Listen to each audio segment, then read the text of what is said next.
guys noticed that this is a longer video, and that is because I missed yesterday and I really want to wrap this book up, so I decided to read chapter 10 and 11 for today. So you guys enjoy. I almost forgot to mention that my mom is cleaning, so she told me to record outside, which is what I'm doing. So it's a little noisy out here, so sorry about that. Alright, so this is part 1, chapter 10. But Justice doesn't sleep, not that night, nor the rest of the week. And it's not just SJ. A couple of mornings after she gives him the cold shoulder, he and the rest of the nation learn that Tavarius Jenkins, a 16-year-old black kid shot by police while trying to help an older white woman in a Lexus, has died from his injuries. On Friday after school, Just walks into Doc's classroom wanting to talk about it and finds he's been beat to the punch. SJ's in there crying her eyes out. As much as he wants to turn on his heel and jet, he can't seem to move. Seeing her there, even as a friend, broken the way she is, makes Justice feel as helpless as he did the night he got arrested. Based on the way she's scowling at him, Just can't help but wonder if he's partially to blame for her tears. But how could he be? Didn't she turn her back on him? After they've stared each other down for forever, it feels, she wipes her face, grabs her stuff, and heads to the door. When Doc calls after her, she doesn't respond before breezing out. He turns to Justice. What's that all about? Oh, you don't know? Justice says, ready to turn and leave himself. He drops into a desk instead. Doc crosses his arms and furrows his eyebrows. Can't say I do, Just. That's too bad then, Justice says, looking Doc right in the eye. I was hoping you could tell me. Needless to say, Just doesn't feel like talking anymore. As soon as he thinks enough time has passed for Ashley to get off campus, he says goodbye to the stupefied Doc and heads to his dorm room. He's just managed to doze off when there's a knock at his door, snatching him back into consciousness. Who is it? Open the door, fool! Manny. Just forces himself out of bed and to the door. What, dog? He says as he opens it. Hey, bruh, chill with all that attitude. Manny pushes past him and into the room, bringing his post-basketball practice BO with him. You sleeping or something? Obviously not from standing here talking to your stank. Beep. You need a shower. Shut up, it's Friday night and we got places to be. Put some clothes on and let's go. Just returned to the bed. Sorry, dog. I don't really feel like going nowhere tonight. That wasn't a request, Just. Don't think I haven't noticed how mopey you've been this week. Being alone in your current state isn't good for your mental health, man. Blake's birthday party is tonight and you're coming with me. No, I'm not. Alright then. Manny pulls Just's desk chair over to the bed and sits down. You want to stay in bed? Cool, my dirty beep will be right here with you. Oh, come on, Manny. Get out of here with that. Just pulls a pillow over his nose. Manny kicks his shoes off and tucks his hands behind his head, unleashing the full force of his funk into the room. He smirks. Just really can't stand this guy sometimes. He takes a deep breath, which is a bad idea. Damn, you stink, dog. Fine, I'll go. Great, Manny hops up. I'm gonna get my car from the lot. I'll meet you downstairs in 10. Yeah, alright. You won't regret it, man. Manny walks out and leaves the door open. Justice really isn't in the best headspace to be accepting the pre-game beverage that gets shoved into his hand once they get to Manny's basement. He'd never say it out loud, but Just would much rather be at SJ's watching National Geographic than here waiting for Manny to get ready. Just thinking about her is making him crazy. Before he knows it, his cup is empty and he's reaching for the flask Manny left on the ottoman. Dog, you crying? Manny says when he finally emerges from his room smelling like he bathed in an Armani code. Nah, bro, I'm good. Just wipes his face on his sleeve. Got something in my eye. Manny sits down. All this about SJ? Huh? I heard what happened at the tournament. He can't be serious. What'd you hear? That you tried to kiss her and she cold shouldered your beep. Just shakes his head. How could you possibly have heard that? Small school, Manny shrugs. People talk. Just doesn't reply. You were in love with her, huh? Heart's all broken and beep. Whoa now, dog. Slow down with all that. Just, you're sitting here crying about... I'm not crying, Manny. Whatever, fool. Manny slouches down and stares up at the ceiling. That's gotta be love. For a minute, they sit in silence. Manny doing whatever he's doing and just trying to keep images of SJ out of his head. He switches gears to the other thing on his mind. You hear about Tavarius Jenkins? The kid who got shot in Florida, right? Yeah, he died yesterday. Damn, that's sad. I keep thinking, that could have been me. What if that cop thought I had a gun? You didn't, though. Neither did Tavarius, Just says. Feeling the anger build? That's exactly what I'm saying. Guy's walking down the street with his boys and stops to help a lady who ran out of gas on the wrong side of town. Cops get there and tell him to put his hands up because they think he's robbing her, and when he does, they open fire because they think his cell phone is a gun. Beep, beep, up, man. Just grabs his flask again and takes a swig. Beep, getting shot for carrying candy and cell phones, and beep. Can you imagine what would have happened to me if I had my cell phone out that night? I could be dead, dog, and for what? He swigs again just to feel the burn. Alright, that's enough. Manny takes the flask back and pats Justice's knee. Let's hit B's party. You obviously need the distraction. Part of Justice wants to shake Manny, ask why he cares more about some stupid white boy party than he does about the unjust death of a guy who looks like him. Too bad he doesn't have it left in him. Yeah, alright, he says. Let's go. Perhaps if Justice hadn't downed half of the liquid in Manny's refill flask on the way to Blake's house, the wooden lawn jockeys with black skin and big red lips standing guard at the bottom of Blake's porch steps wouldn't bother him so much. There's a good chance that if he'd slowed down when Manny told him to, he wouldn't feel fury when he sees that the wall behind the bar in Blake's basement is lined with posters from William H. West's Big Minstrel Jubilee. But Justice didn't slow down. He kept drinking until Manny literally took the flask from his hand and slipped it into the driver's side door where Just couldn't reach it. So when the birthday boy comes running up to Manny and Justice, Just is ready to blow. Manny, happy birthday, man. Just, yeah, happy birthday. Blake, bro, so glad y'all made it. Manny smiles and winks at Justice like, told you. Yo, listen, Blake goes on. He's definitely been drinking too. There's this fine, beep, black girl here from Decatur Prep, and I was thinking you guys go wingman it up for me. And beep, homegirl's got the fattest, beep, I've ever seen. And I think if she meets my beep, I'll have a good chance of getting her upstairs. You feel me, dogs? He nudges Just and grins. Manny's smile collapses. He looks over at Justice, almost like he knows everything's about to go to hell. Is this full serious right now? Just says. Blake looks confused. Just chill, Manny says. Hell nah, I'm not about to chill. Your boy's got racist lawn gnomes and white people and blackface hanging on the walls. Now he pulls this beep. You want me to chill? Blake rolls his eyes. Dude, none of that crap is mine. My mom's great uncle was one of those performers, so she hung up some posters. No big deal. You coming over here asking us to help you use a black girl is a big deal, Blake. That's not to mention you tossing the N-word like you own it.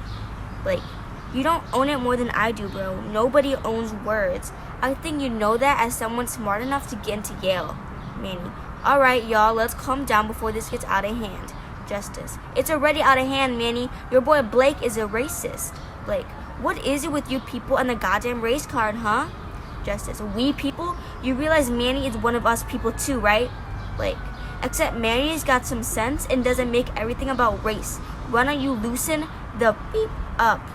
Justice, too bad you went around to say that to the cop who cuffed me for trying to help my girl. Blake, ex-girl you mean, didn't she dump your beep? At this point, Jared and Tyler walk up, both with a red cup in one hand and a beer in the other. Homies, Jared says. It just makes Justice madder. Just, man, I'm sick of y'all acting like you got all this leeway. Jared, wow, dude, what called up your beep? Tyler laughs. Just, F you, Jared. Jared, whoa now. Blake, don't disrespect my bros at my party. Manny, let's just go. Just, points at Blake. Watch your back, dog. Blake, wait, are you threatening me? Jared laughs. Better watch out, B. You know Justice grew up in the hood. He's gonna call up his gangsta homies and ride through on your beep and bust some By the time Just is seeing colors other than red, his left hand and right jaw are throbbing, and there's something warm running down his chin. Jared's scrambling up from the floor with a split lip and a swelling eye, and Blake is on his hands and knees with blood pouring out of his nose and onto the carpet. No pointed hood to stop the flow this time. There's a set of arms around Just, pitting his arms to his sides. Let me go, he says, twisting out of the grip of whoever's holding him. Manny, whose lip is bleeding too. Tyler seems to be the only one who got away unscathed, but then Justice sees him shake out his right hand. Of course a crowd has gathered. Manny, what the beep is your problem, Justice? Just, man, don't even say nothing to me right now. Manny draws back. Excuse me? Don't say nothing to you? Just, You're just as bad as they are. Manny, what are you talking about? I don't know where all this me against the world beep is coming from, but you really need to check yourself. Just, these dudes disrespect you, disrespect us all the time, and you never say anything about it. You just go along with whatever they say. Manny, these are my friends, Just. You're way too sensitive, man. Just, let me guess, that's what they said when you took offense to some racist joke, right? Manny, bruh, you tripping hard. You need to go cool off or something. Justice shakes his head, looks Manny over from head to toe. You know what, Manny? You're a sellout. Good luck at Morehouse next year. He shoves through the crowd and makes his way to the back door, with people murmuring as he goes. Just before he pulls it open, he hears, "Thanks for ruining my birthday." Beep ho. Justice trudges up the hill, starts walking in a direction he thinks will lead him out of Blake's mega mansion neighborhood. He's still drunk and can't see straight, but he can find his way back to the main road. He can find his way back to school. He doesn't know how long he's been walking or how far he's gone before a Navy Range Rover pulls up beside him. "Get in," Manny says from inside. "Nah, man, I'm good." "Just, it's 30 degrees and you're going the wrong damn way. Stop being a jack beep and get in the car." "I said no, Manny." Manny's car jerks forward and suddenly whips into Justice's path. "What the beep, man? You trying to hit me? Get in the damn car, Just." Justice clenches his jaw. "Dog, if you care anything about this friendship, you will get your punk beep in the car right now." Manny looks at Just. Just looks at Manny. Manny reaches over and opens the passenger door. Just turns around and starts walking in the opposite direction. Okay, and now it's time for Justice's letter to Dr. King. January 19th. Dear Martin, you know, I don't get how you did it. Just being straight up. Every day I walk through the halls of that elite beep school, I feel like I don't belong there. And every time Jared or one of them opens their damn mouth, I'm reminded they agree. Every time I turn on the news and see another black person gunned down, I'm reminded that people look at me and see a threat instead of a human being. There was some white dude on TV after the Tavarius Jenkins thing broke, talking about how cases like his and Shamar Carson's deflect from the issue of black on black crime. But how are black people supposed to know how to treat each other with respect when since we were brought over here, we've been told we're not respectable? What the hell are we supposed to do, Martin? What am I supposed to do? Be like Manny and act like there's nothing wrong with the white dude asking his beep to help him exploit a black girl? Do I just take what they dish out? Try to stop being so sensitive? What do I do when my very identity is being mocked by people who refuse to admit there's a problem? I know I did the wrong thing tonight, but right now I can't find it in me to be remorseful. Those peepholes can't seem to care about being offensive, so why should I give a damn about being agreeable? I gotta say, I've been reading your sermons and studying your books for 6 months now, and it feels like all I have to show for is frustration and a sense of defeat. I swear I heard some girl ask, "Why are black people so angry all the time?" as I left Blake's house. But how else am I supposed to feel? My hand hurts. I'm going to bed. JM. Alright, and this next part is chapter 11. Alright, so this is part 1, chapter 11. Knock, knock, knock. Justice rolls over onto his back and gropes around for his cell phone, squints at the glaringly bright screen. 17 missed calls, 4 voicemails, and 9 text messages from a combo of Manny, Mama, and Mello. More knocking then. "Just, you in there?" He groans. "Justice McAllister is unavailable. Please leave a message." "It's Dr. Dre, man. Open up." "Doc?" Justice sits up too fast and his forehead smacks against something hard. "Ow!" he shouts. "Just, you alright?" "Door's open," he says. Before his head clears enough for him to figure out where he is and how he got here, Doc is squatting near his feet. "Rough night?" The underside of his mahogany desk swims into focus. So does the realization that his pants are around his shins. "Oh!" Beep! He scrambles from beneath the desk and stands up to pull them up. But his head throbs so intensely he stumbles. "Whoa there!" Doc positions the desk chair behind him. "Have a seat." Once he does, Doc pulls a bottle of Gatorade from his bag and passes it to Just. "Drink," he says. "All of it. I'm sure you're dehydrated." Just turns the bottle up. "What time is it?" he asks between swigs. According to the clock beside you, it's 11:11. Doc smiles. "Make a wish. Or do kids not do that these days? I can't keep up with y'all." Justice peers around the room. There's sunlight streaming through the pieces of tissue paper Russellton Preparatory Academy calls curtains. The thought of it makes his head throb again. He also needs to throw up. Excuse me," he says, falling out of the chair in the direction of the bathroom. There goes the Gatorade. He splashes some cold water in his face and takes a good look in the mirror. That's when it hits him. Doc just found me under the desk in my dorm room with my pants down. Is he dreaming? Doc, you still there? Yep.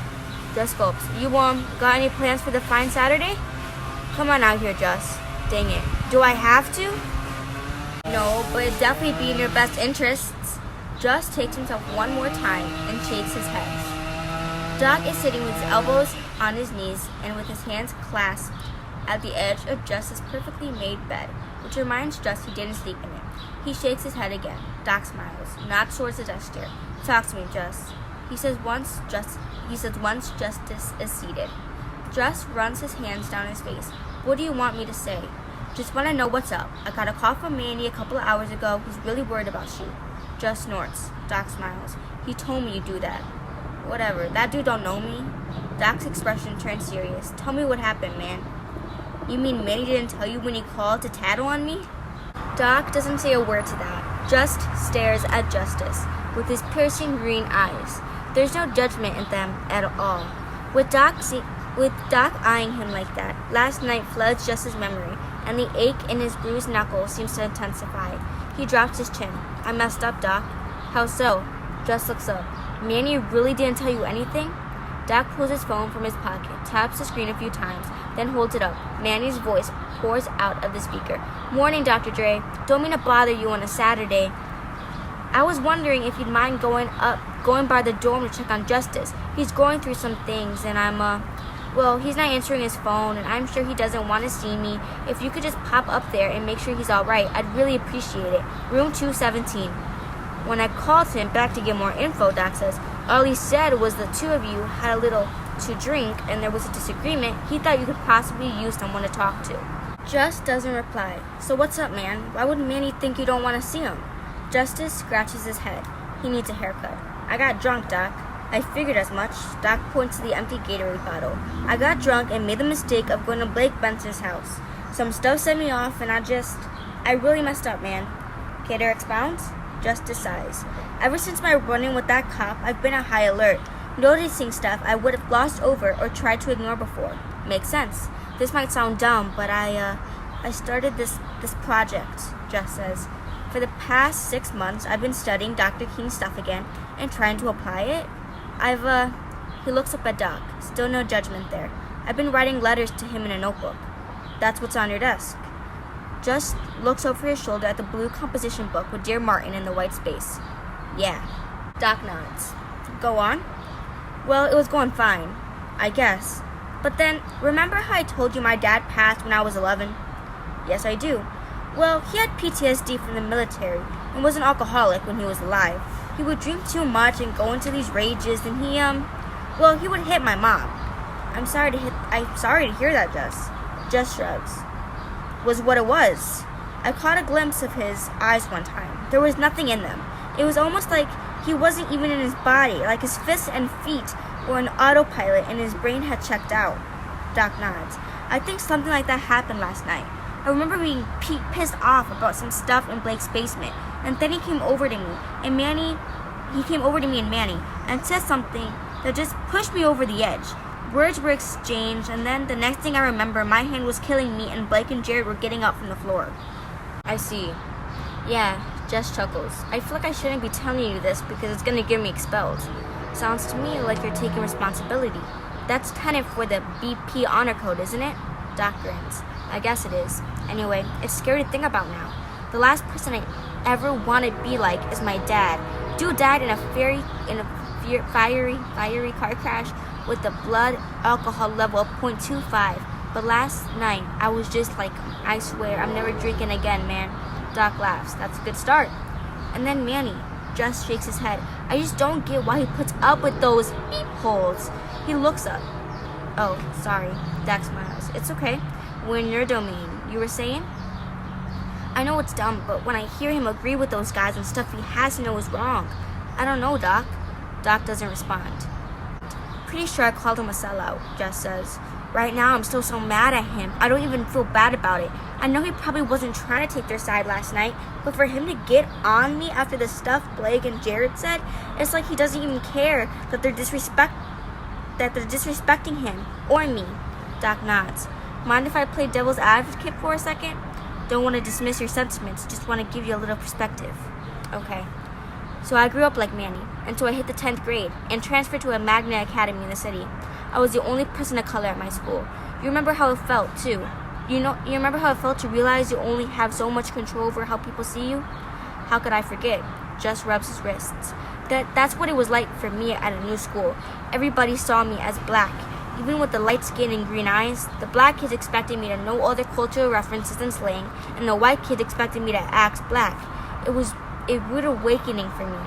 When you spend your whole life being accepted by white people, it's easy to ignore history and hard to face stuff that's so problematic. You feel me? I guess. And as for you, the only way you're gonna thrive is if you're okay with yourself, man. People are gonna disrespect you, but so what? Guys like Jerry don't have any bearing on how far you get in life. If you know the stuff that they're saying isn't true, why let it bother you? Josh shakes his head. I respect what you're saying, but it's not that simple. Go on. It's frustrating, man. When you work hard and earn your way and people suggest you haven't and you're not worthy, that beep hurts, Doc. Of course it does, Just. But who are you doing it for? Them or you? Just puts his head on his hands. Another quick story, Doc says. In grad school, I had the massive fro, usually wore in cornrows, and I'll never forget the way my doctoral advisor frowned when I stepped into his office for the first time. Throughout my entire PhD candidacy, he was hypercritical of my work. Told me to my face I'd never succeed, Jess. If I'd listened to him, I wouldn't be sitting here talking to you. Justice sighs. I'll let you get some rest, Doc says, rising from the bed. He puts another bottle of Gatorade in a Ziploc bag with 2 pills in it on the bedside table.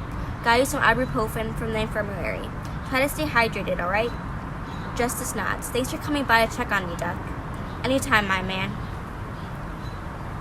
Doc shakes Justice's shoulder. As Doc pulls his bag strap across his chest and turns to leave, Justice glances over at his phone.